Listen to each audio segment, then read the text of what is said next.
O ano to? Kaninong cellphone to? Kaninong... Ayan, go. Sarge? Bale, nung time na yan, sir, kami, sir, yung advance team, sir. Diyan sa bahay, sir, ni Chis Escudero, sir. Yung pag-deliver, sir. Ninawin mo para nabubulo. Ano, kaninong bahay to? Bale, nung time na yan, sir, kami, sir, yung advance team, sir, sa pag-deliver, sir, sa bahay ni Chis Escudero, sir. O ano to? Kaninong cellphone to? Kaninong... Ayan, go. Sarge? Bale, nung time na yan, sir, kami, sir, yung advance team, sir. Diyan sa bahay, sir, ni Chis Escudero, sir. Yung pag-deliver, sir. Ninawin mo para nabubulo. Ano, kaninong bahay to? Bale, nung time na yan, sir, kami, sir, yung advance team, sir, sa pag-deliver, sir, sa bahay ni Chis Escudero, sir. O ano to? Kaninong cellphone to? Kaninong... Ayan, go. Sarge? Bale, nung time na yan, sir, kami, sir, yung advance team, sir. Diyan sa bahay, sir, ni Chis Escudero, sir. Yung pag-deliver, sir. Ninawin mo para nabubulo. Ano, kaninong bahay to? Bale, nung time na yan, sir, kami, sir, yung advance team, sir, sa pag-deliver, sir, sa bahay ni Chis Escudero, sir. Yung nakakaalam, sir, yung driver namin, sir. Okay. Pero, sir, dyan, sir, sa loob ng bahay niya, sir, kumain pa kami dyan, sir. Ang ulam namin, hipon, kasama ko yung mga katulong niya, sir. Iloilo. Papunta sa convoy ni Saltico bilang security detail at pupunta kami sa bahay ni Senator Francis Chis Escudero sa number 159 Street Corner, Hernade, New Manila. Nagatid kami ng 4 na malita na may iba-ibang sukat. Yan na po, sir. Sarge, etong picture na to, yung kinikwento mo, isa yon o iba pa? Yan na po yun, sir. Bali, gisupport ko lang. Diyan mismo sa loob yan ng nag-unload ng malita. Sino tong tatlong nakatayong to? Ako yung kumuha niyan, sir. Security niya po yun, sir. Okay. Ako yung kumuha niyan, sir. Advance party kasi kami niyan, sir. Kasama ko si Sarge Sibasco. At Oh saka my... yung Isa-isa. Ang kasama mo, si Sarge Sibasco, sir. kayong dalawa. Oh, sir. Kayong dalawa nag-advance, si Sarge siya Sila yung kwan, sir, eh. nag-deliver. Oo, sir. Bali, kami, sir, yung convoy, sir, kalahatan, sir. Okay. Ipa-describe lang ho natin, attorney. Oh, sino tong tatlong to? Yung naka-blue, sir, security po yan ng bahay. Yung dalawa, sir, kasama namin sa advance party, dalawang active na Philippine Coast Guard po yan. Coast Guard. Yes, sir. Active po yan, Philippine Coast Guard po. Sa inyo rin yan? Yes, sir. Kasama sa detail po yan ni Boss Saldico. Okay. Alam mo Alam mo ang pangalan nila? Nung dalawang kasama? Kilala ko po yan sila, sir. Hindi, anong pangalan? Si Sarge Abitan at saka si Sarge Hilig po. Okay. Okay, meron akong tanong. Yung delivery nyo sa bahay ni Senator Chis, ilang maleta yung unang dineliver nyo? Ang nangyari, advance sila. Oo. Ang nag-deliver sila, Sarge. O nga, ilan yung dineliver na una? Bali, 4, sir, na medium size. Iba-ibang size. Iba-ibang sizes. 4 yung una. Meron pa bang, naulit pa ba? Yun lang, sir, ang Yun lang alam nyo. sa participation. Okay. Okay, next slide. So ano to? Ito pareho. Kabilang kwan, sir. Side naman. Ano tong puting sasakyan? Yan sir yung backup lang sir, na isa din sa nakumboy yan sa pagkatid ng pera sir. Yan din sa labas ng bahay ni Chis Escudero sir. Next. Sinong magpapaliwanag itong mga kargahan? Anyone? Ilan ang karga? Pagkagin ng helicopter? Kaya sir ng sir, mga 10 to 15 malita sir. Depende po sa kilo. Kaya nga makikita na po, kinigulo po yan sir.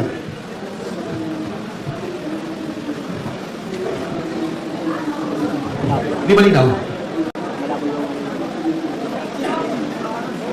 Yan po yung ating kasamahan sir na pilit nilang iniipit noong siya po ay naglilingkod kay Boss Aldi. Na pinilit na po umalis dahil kinigipit po siya. At ang nakatawagan po, pero pa yan, talagang tinatrabaho po siya sa General Santos.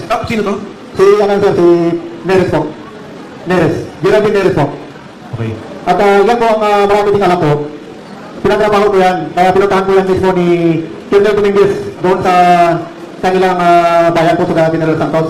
At pinipilit po na kunin po yung mga litrato o kaya yung cellphone niya po para ibigay po kay General Nicolas Torres. Klaro ko lang ha, ito ay isang sundalo, general. Yes po. Kinukuha sa kanya yung mga ebidensya. Opo, sir. Nasaan na siya ngayon? Sa ngayon po, sir, hindi ko po alam, sir, kung nasa Jintan po po or nasa po sa ngayon. Kasi ang huli ko pong pagka-usap sa kanya, nung ano po po, last February po. Yun na po yung huli namin pag-uusap. Next.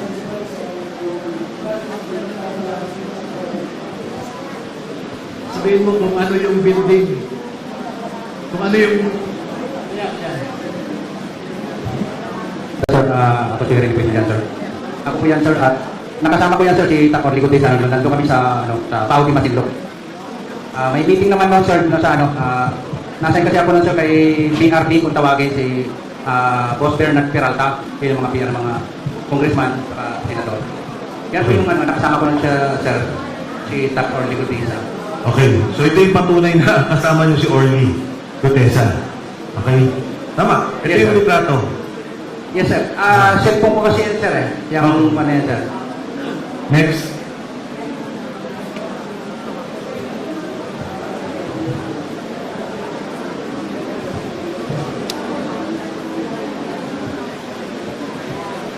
Yes, magandang hapon po sa lahat. Ako po yung nakaputi lang na nasa picture, yung bumibili. Bali, nasa session rin na kami niyan. Bali, may mga kamiting yung mga puso doon. Yan ay pagpapatunay na naging kasama namin at naging matagal naming katrabaho si Master Sergeant Orly Gutesa. Maraming salamat po. Yung nakaitin, yun si Master Sergeant Orly Gutesa. Tapos itong naka-brown, yan si Sergeant Julie Catiao. And then yung naka-red, yun si Sergeant Rodian. And then nakaputi, ako naman. Yun na po, maraming salamat. Thank you. Oh, ano to picture na to? Yan, ako pong kumuha niyan, sir. Ako pong kumuha niyan. Yung nakaputi po dyan, membro po yan ng ICC po. Yung gitna po. ICC investigator. Okay. Ano to? Bakit nyo kasama? Saan to? Yan yung unang dating nila, sir, December 2023. Nag-ikot-ikot sila sa Makati, sir. Maalala ko nga yan, sir, bumili yan ng libro ng Philippine Law, yung ICC investigator po. Alam mo yung pangalan? Maalala ko, sir, si Robin Prof, ang ano niya. Kasama din nila Chantal Daniel, sir. Next. Ito, sino to? Ito, sir, yung accommodation nila sa baba ng mga ICC investigator sa Setarens, Makati po yan. Meron pong kapihan dyan sa baba ng Setarens, Makati. Basta dyan po lang sila tumatambay, sir, pagkatapos ng mga PDD po nila. Yan yung tatlo, sir, na babae, ICC investigator po yan. Nasa gitna po, yung umiinom, si Chantal Daniels. Malala mo kung anong year to? 2023 po, December din. Next. Ayan po si Chantal Daniels po. Sinusundan po kasi namin siya noon eh. At advice din po ni Mark Tiksay na kahit ayaw nila, sundan po pa rin namin. Naglalakad-lakad sila sa Makati po. Kaya as proof po na nagkaano kami ng duty namin, ginagampanan namin, sinisekreto ko kumuha ng picture, tapos sinesend ko po sa group chat namin. May kasama ka dito kasama mo sa security? Yes sir, si Master Sergeant Romel Galapon, si Sarge Laruder po, kasama ko noon. At saka si Sarge Cambuo. Next. Yan naman po, meron po kasing marketplace doon sa malapit po sa Tetadines. Pumunta po sila doon. Then nakuha ko rin po ng picture. Yung dalawang lalaki po, kasama rin po yan nila Chantal Daniels. Sarge, ilan sila nung nandito? Kasi may babae, may lalaki kang tinuro kanina eh. Maalala ko sir, nasa mga 7 sila, 8 sir, na investigator po na dumating. Magmula airport, sundo, hanggang sa Pag-Alanay, kayo kasama. Yes sir, araw-araw po yun. Kotse, inyo. Yes sir, kotse po ni Salto. Kung may balik niyo po kanina doon sir, may ginamit po kaming dalawang, sige pa po, pabalik yan po. Yan po ang ginamit namin pagsundo. Ito po yung Escalade na puti, bago pa po yan noon. At saka itong GMC na black po, bago rin po yan. Ano to, Sarge? Ito po, dito po ginagawa yung pag-iimbestiga po ng ICC. Sa Maidas po ito, presidential suite po. Diyan po nila ini-interview sir, yung mga witness na pinapadala po ni Senator Trillanes at sila po nag-iimbestiga. Mga ilang witnesses ang nakita nyo dyan? Marami po yan, sir sir eh. Sige, pwede mo salita. Kung narinig ko dito. Year na sir, 2024, pangalawang balik na ito ng ICC. Ito na po yung sunod-sunod araw-araw po yung investigation po nila. May kasama ko po ito, magpapatunay po si Sarge Laruder po, si Sarge Sube, Si Tapela po, si Sarge Valderrama po. Sige, Sarge, go ahead. Hindi, hindi man siya. Sir, actually, maraming mga investigator din. Papalitan nila sa every, pagkatapos ng trabaho nila, iba naman ang investigator, papasok. Sa mga tuwid, yung una, December, ito 2024 na to.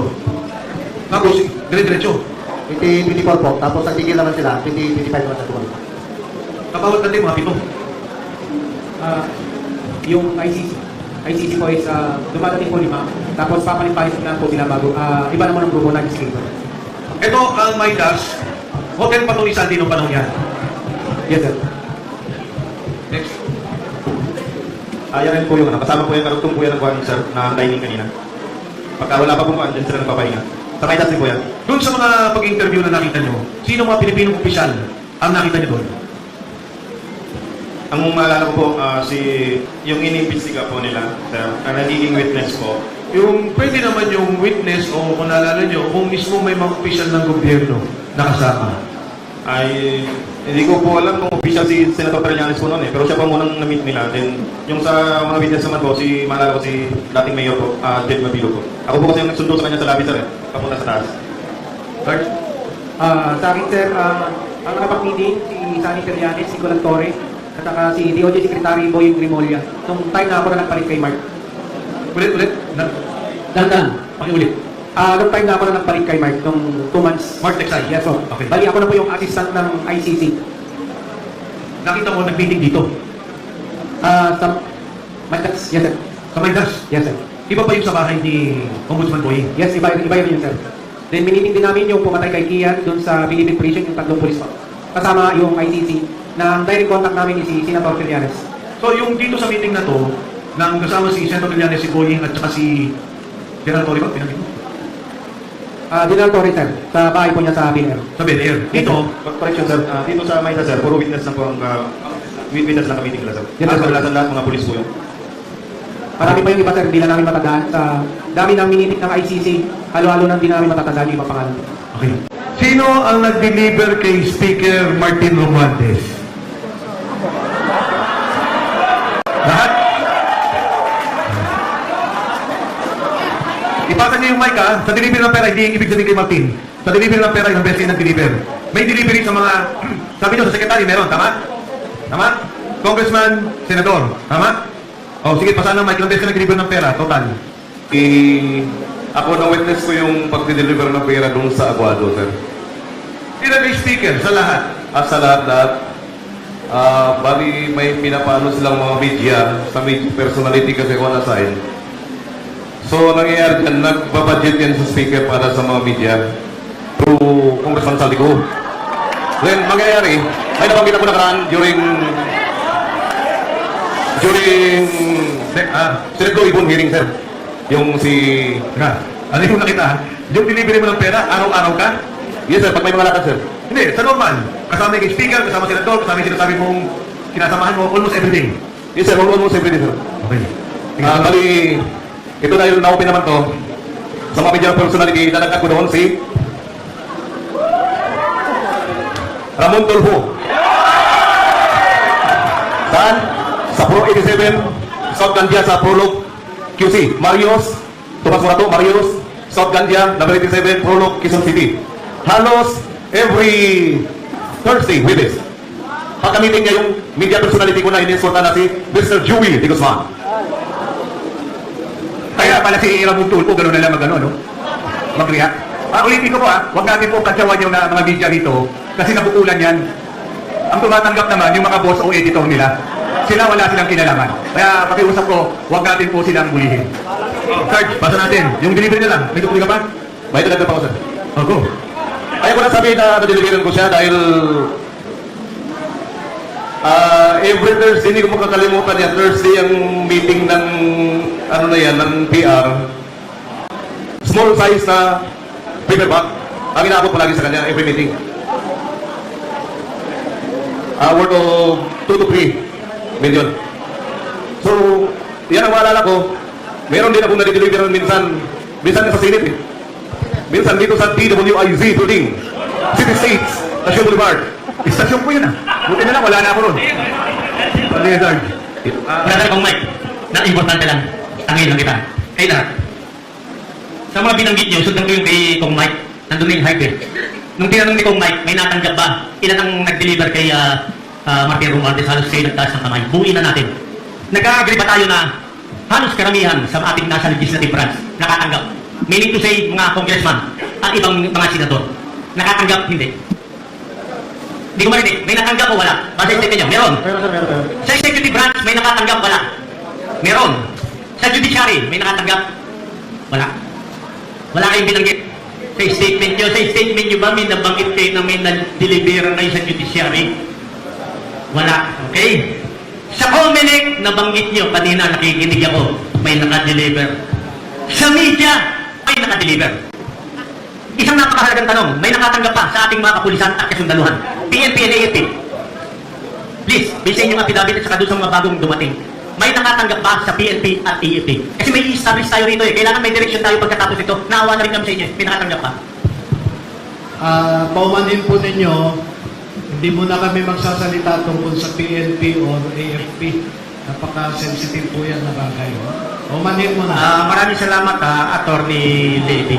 So salamat. Yung sa bahay po ni kung dating speaker po, sa 42, isang beses po.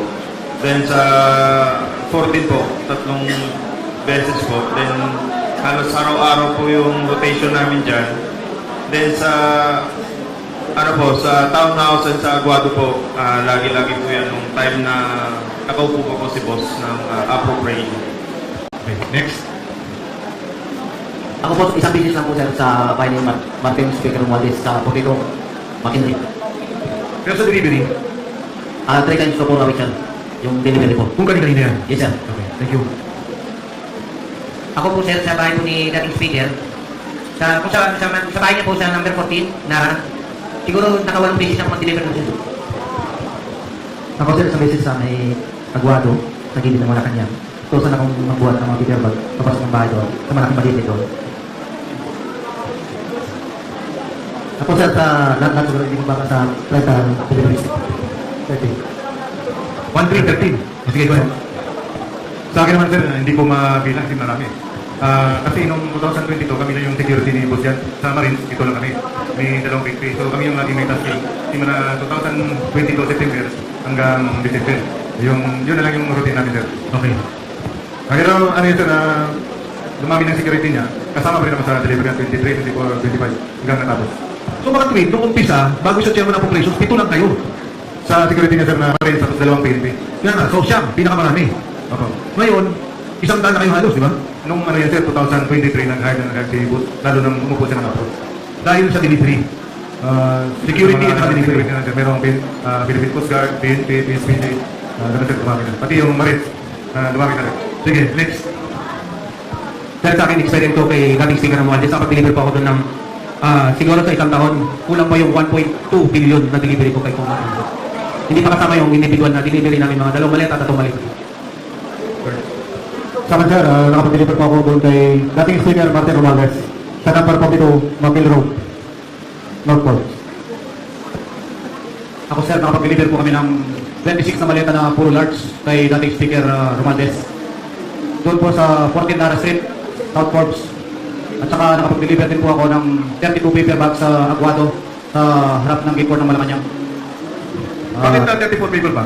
Ay sorry sir, 32 paper bag, 32. Kasama ko po si Rene Julian nung nag-deliver po kami. Bakit? Ba't 32? Siguro po may meeting sila. Pamimigay doon sa approximately 5 to 10 million po yung kada paper bag. Hindi nyo na nakita. Sino kausap? Deliver lang kayo. Deliver lang po kami. Bali, marami na po kami nakitang tao doon. Tapos pinalagay ni John Paul Estrada sa sa gilid. Sino nakita niyo doon? Actually, maraming tao din na nakilala kasi lumabas na po kami doon sir. Sir, may pag-aaral ba yung Senate leadership kung may violations sina Mike Defensor dun sa pagsasagawa o pagkatawag sa Well, definitely linuloko niya yung tao. At definitely gumagawa siya ng confusion. No? Dahil doon sa post niya, Blue Ribbon Hearing, hindi naman siya chairman, hindi naman siya member, hindi naman siya senador. Bakit niya linlin lang ang tao? No? So, kausap ko si Senator Erwin at pinag-aaralin din namin yung legal action dahil linuloko niya yung taong bayan. Hindi tama yun. Dahil pag linuloko niya, ginagamit niya ang titulo ng Senado, hindi tama yun dahil panluloko ang ginagawa niya.